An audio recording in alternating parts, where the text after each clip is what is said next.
आप सुन रहे हैं महाकाव्य, वो जगह जहां हर कथा में छुपी है एक आत्मा और हर आत्मा में बसी है एक अनकही कथा।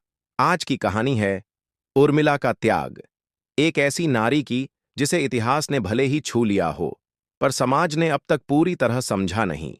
उर्मिला, एक ऐसा नाम जो अक्सर रामायण की कथाओं में किनारे रखा गया, जिसने लक्ष्मण को प्रेम किया, विवाह किया, लेकिन वैवाहिक जीवन को कभी जी ही नहीं पाई।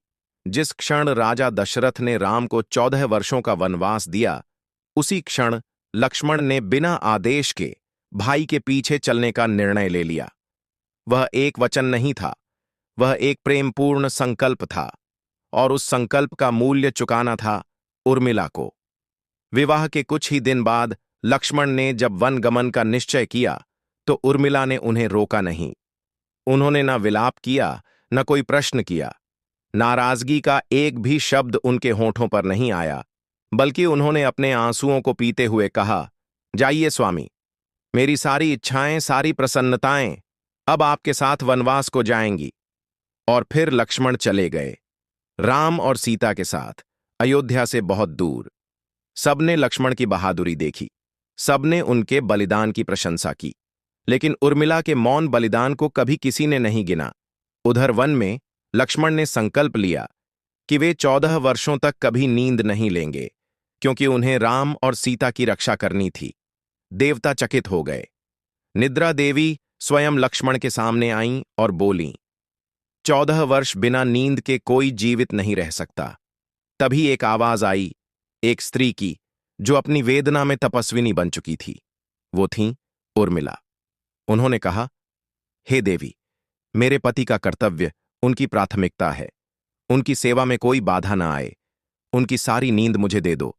मैं 14 वर्षों तक उनकी जगह सो जाऊंगी। और उर्मिला ने 14 वर्षों की गहन निद्रा का व्रत ले लिया। न महल में कोई उत्सव रहा, न कोई संवाद।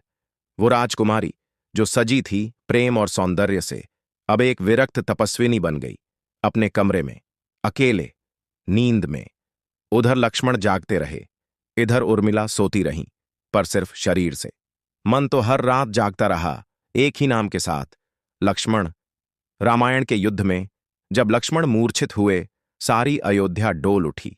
राम रोए, सीता व्याकुल हुईं, हनुमान उड़ चले संजीवनी लाने। पर कोई यह नहीं बोला, उर्मिला को बुलाओ, वह उनके प्राणों की धड़कन है।